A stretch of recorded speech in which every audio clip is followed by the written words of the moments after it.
हाँ, ये परिसंचरण तंत्र हो गया था।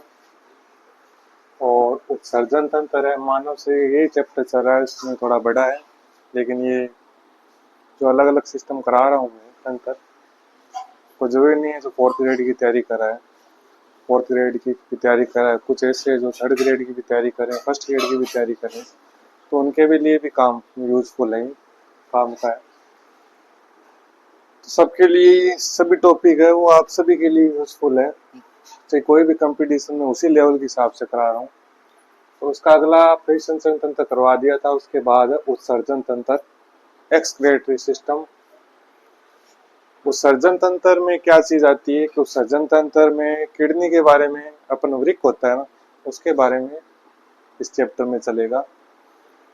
उत्सर्जन तंत्र क्या होता है, हमारे शरीर में जो अपशिष्ट पदार्थ है,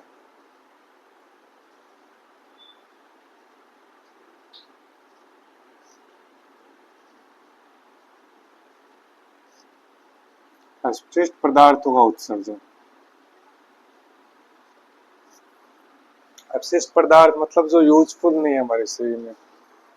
अब अपशिष्ट पदार्थों का कौन से अपशिष्ट पदार्थ, मुख्य रूप से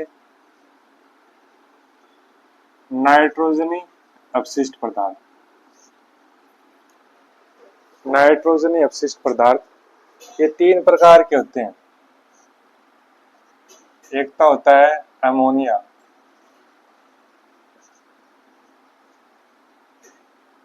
जिसको NH3 लिखते हैं, सबसे विषैला है, शरीर में बिल्कुल भी नहीं होना चाहिए अमोनिया। फिर है यूरिया, और फिर है यूरिक अम्ल, यूरिक अम्ल, यूरिक एसिड। ये तीन मुख्य नाइट्रोजन युक्त अपशिष्ट पदार्थ, ये बनते कैसे हैं? भोजन हमने लिया, कार्बोहाइड्रेट था जो कि मीठी शर्कराएं जितनी भी, उसके पाचन से ऊर्जा बन गई, और जो मध्यवर्ती चीज बनी वो हमारे शरीर में यूजफुल हो गई, कोई अपशिष्ट पदार्थ नहीं। वसा बनी तो वसा टूटी तो वसा अम्ल हुई, सोल में टूटी। वसा अम्ल है वो भी अन्य पदार्थ हार्मोन बनाने में अन्य में काम आ गए। लेकिन जो प्रोटीन है वो जब पाचन होता है, या जो पाचन के बाद जो अमीनो अम्ल बनते हैं, तो प्रोटीन किससे बना होता है? अमीनो अम्ल से। तो प्रोटीन के पाचन से जो चीजें बनती है वो नाइट्रोजन युक्त अपशिष्ट पदार्थ बनते हैं लास्ट में, और उसका निष्कासन जरूरी होता है। और वो नाइट्रोजन युक्त अपशिष्ट पदार्थ किस में आ जाते हैं? ब्लड में। और ब्लड से छान कर उसको अलग मूत्र के द्वारा बाहर निकाल दिया जाता है। और वो काम कौन करता है? ब्लड को छानने का और मूत्र के द्वारा विसर्जित करने का काम करता है किडनी, जिसको वृक्क बोलते हैं। तो मुख्य उत्सर्जित तंत्र अंग है वो वृक्क का, आपको वृक्क को ध्यान में रखना है। वैसे तो अपशिष्ट पदार्थ में पसीना होता है, श्वेत ग्रंथियां, तेल ग्रंथियां, पसीना, ये तीनों ही चीज, जैसे त्वचा है, त्वचा भी उत्सर्जित तंत्र का हिस्सा है। फेफड़े हैं, फेफड़ों के द्वारा भी CO2 जो आपके लिए यूजफुल नहीं है, CO2 बाहर निकाली जाती है, तो अपशिष्ट गैस है, तो वो भी उत्सर्जी अंग है फेफड़े। यकृत भी है, क्योंकि ऑर्निथिन चक्कर चलता है, यूरिया का निर्माण होता है। तो ये चीजें भी उत्सर्जी अंग। आपकी आंत है, जो आपने पाचन तंत्र में पढ़ा था, अपशिष्ट पदार्थ पाचन के बाद जो बनता है वो भी उत्सर्जित होता है। लेकिन उत्सर्जित तंत्र में जो पढ़ोगे वो आप पढ़ोगे इन तीन चीजों का पढ़ोगे, और मुख्य रूप से किडनी या वृक्क के बारे में पढ़ोगे। और चलो इस पर आते हैं। अमोनिया, यूरिया और यूरिक अम्ल, ये नाइट्रोजन युक्त अपशिष्ट पदार्थ है। कैसे बनते हैं? प्रोटीन के पाचन से बनते हैं। इनका शरीर से उत्सर्जन होना आवश्यक है। तो सबसे पहले लेते हैं अमोनिया। उसके उत्सर्जन से वैसे होगा क्या? उत्सर्जन होता है क्यों? एक तो इन चीजों को निष्कासन के लिए, एक हमारे प्रासरण नियमन, ऑस्मेटिक रेगुलेशन के लिए, शरीर में जल की मात्रा का नियमन, बैलेंस बनाए रखने के लिए भी उत्सर्जन जरूरी है, प्रासरण नियमन। ये कुछ जल की उचित मात्रा का बनाए रखना, प्राशन नियमन और नाइट्रोजन अपशिष्ट पदार्थों का निष्कासन, ये 3 चीजें आती है इसमें। तो सबसे पहले अमोनिया आता है, एग्जाम में पूछते हैं।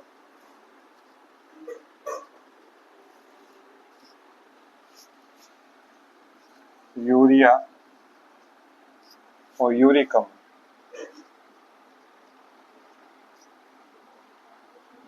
ये 3 इसका ज्यादा करके एग्जाम में बहुत ज्यादा पूछते हैं, इन 2 का भी ध्यान रखना।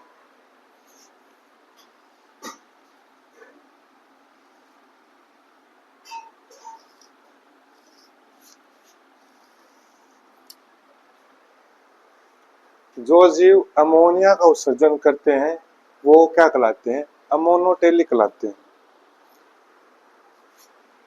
तो इसको तीनों को अलग अलग नाम दे देता हूं, अमोनोटेलिक, सॉरी।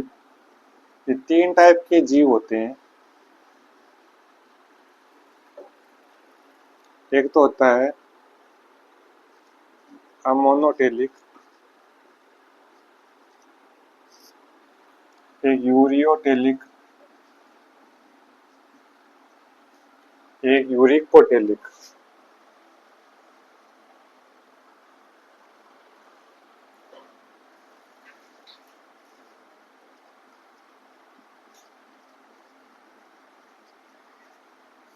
यूरिकोटेलिक 3 जीव होते हैं। अब अमोनोटेलिक से, अमोनो मतलब अमोनिया का उत्सर्जन करने वाले। जो जीव नाइट्रोजन युक्त अपशिष्ट पदार्थ अमोनिया का उत्सर्जन करते हैं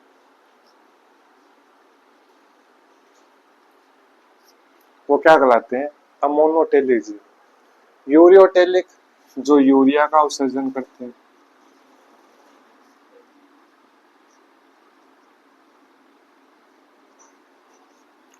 और जो यूरिक अम्ल का उत्सर्जन करते हैं उसको यूरिकोटेलिक बोलते हैं।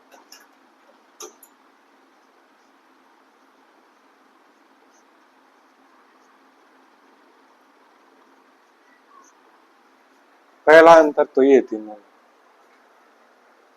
ये क्या होती है? अमोनिया अत्यंत विषैली होती है।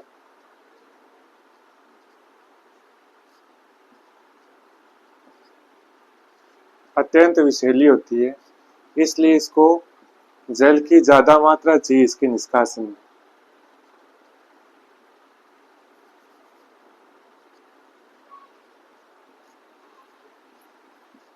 इसके उत्सर्जन में क्या चाहिए? जल की ज्यादा मात्रा चाहिए। इसका मतलब जल की ज्यादा मात्रा में कौन रहेंगे? जो जलीय जीव होंगे वही रहेंगे। इसलिए जो जलीय जीव होते हैं लगभग वही क्या होते हैं? अमोनोटेलिक होते हैं। ये यूरिया है वो अमोनिया की तुलना में कम विषैली है।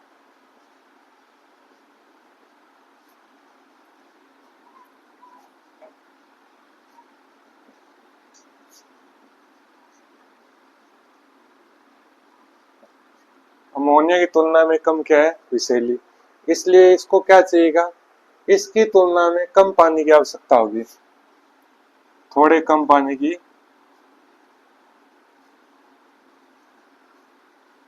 आवश्यकता। इसके उत्सर्जन में थोड़े कम पानी की आवश्यकता होगी। तो जो जल के बाद क्या आता है? उभयचर, जो जल और स्थल में दोनों में रह सकते हैं वो जीव आएंगे। और जो मनुष्य है, स्तनधारी है, वो जीव आएंगे यूरियोटेलिक में, यूरिया को उत्सर्जन करने वाले। और इसमें इसमें जल की हानि होती ही नहीं है। जल की हानि न के बराबर, इसलिए इसका उत्सर्जन ठोस द्रवों के रूप में होता है। ठोस द्रवों मतलब क्रिस्टल।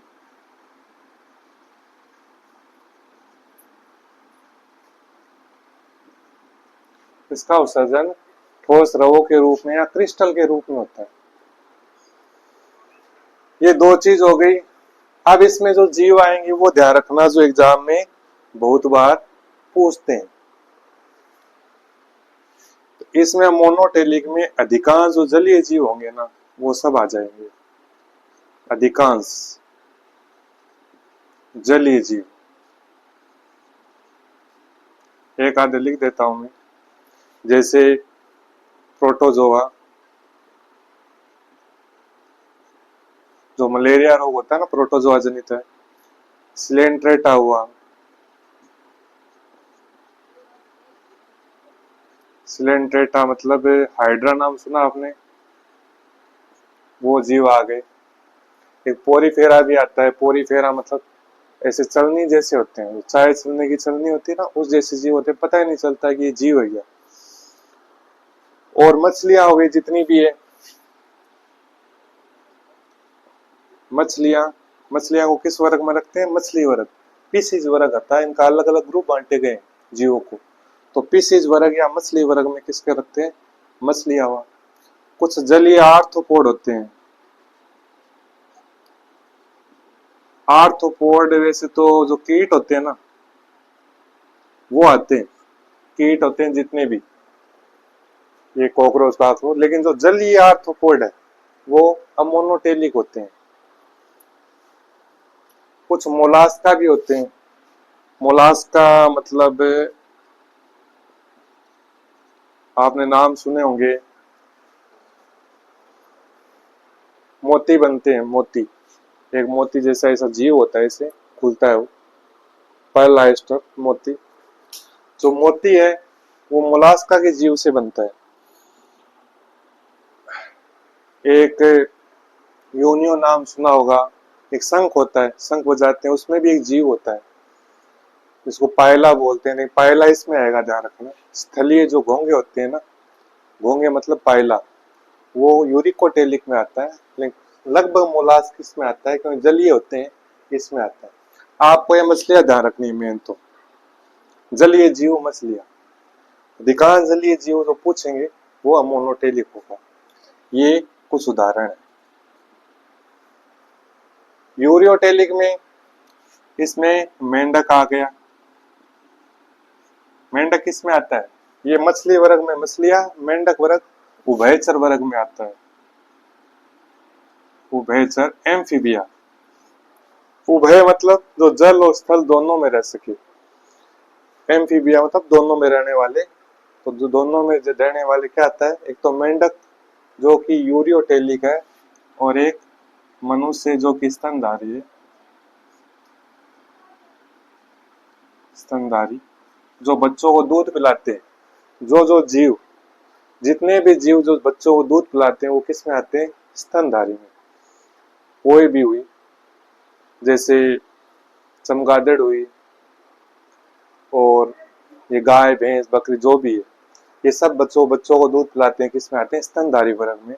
तो मनुष्य स्तनधारी है, और उभयचर मेंढक है, ये किस में आएगा, यूरियोटेलिक में। और तीसरा है यूरिकोटेलिक, इसके जीव बहुत बार पूछते हैं। इसका एग्जाम्पल है,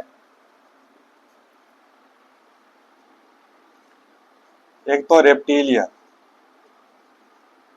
रेप्टीलिया भी पूछ सकते हैं, आपको ये नाम भी याद रखने पड़ेंगे साथ में। रेप्टीलिया नाम भी दे सकते हैं, सरीसृप भी नाम दे सकते हैं, सरीसृप। रेप्टीलिया मतलब जो रेंग कर चलते हैं, वो सब जीव इसमें आते हैं, जैसे छिपकली हुई, सांप हुए, ये सब जीव किसमें, मगरमच्छ हुआ। अब मगरमच्छ पानी में भी रहता है और स्थल पर भी रहता है और रेंग कर भी चलता है, तीनों लक्षण है। लेकिन जो मगरमच्छ है उसमें, इस वर्ग में जो जीव है उसके ज्यादा लक्षण है, इसलिए इसको इसमें रख दिया। आप मगरमच्छ को उसमें ले लोगे। सरीसृप, एक वो डायनासोर थे, वो भी सरीसृप में आते हैं। सबसे बड़े डायनासोर, सबसे बड़े जो रेप्टाइल है वो डायनासोर ही थे। तो रेप्टीलिया जितने भी है वो क्या है, सरीसृप। ये यूरिकोटेलिक है, जो पक्षी वर्ग है, पक्षी वर्ग जितने भी पक्षी है, पक्षी वर्ग मतलब एवीज वर्ग, वो जितने भी पक्षी है वो भी क्या है, यूरिकोटेलिक है, ध्यान रखना। और क्या जीव आएंगे, एक मैंने कहा था आपको,